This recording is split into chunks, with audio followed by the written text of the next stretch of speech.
Lakshith చెవిట channel. ఈరోజు మా అమ్మ పాలకూర ఫ్రై చేసింది. ఎలా చేసిందో చూద్దామా?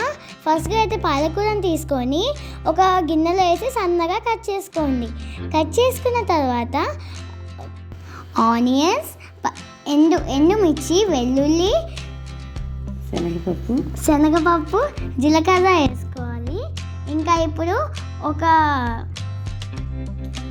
ఒక గిన్నెలో ఆయిల్ వేసుకోవాలి, ఒక 2 స్పూన్స్ వరకు.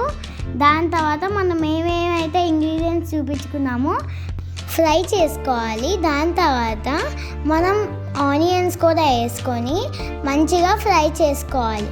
చేసుకున్న తర్వాత స్టవ్ ఆఫ్ చేసేసి ఇది మిక్సీ జార్లోకి తీసుకోవాలి. తీసుకున్న తర్వాత గ్రైండ్ చేసుకోవాలి.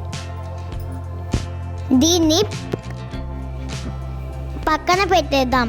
పెట్టేసిన తర్వాత మళ్ళీ స్టవ్ ఆన్ చేసుకొని ఒక 4 స్పూన్స్ ఆయిల్ వేయాలి. దాని తర్వాత మనకి పోపుకి కావాల్సిన ఇంగ్రీడియంట్స్ వేసేసుకొని మంచిగా మిక్స్ చేసుకుందాం.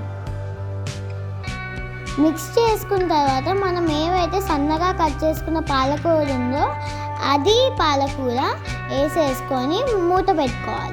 మూత పెట్టుకున్న 5 మినిట్స్కి తీస్తే దీనిని బాగా ఫ్రై చేసుకోవాలి.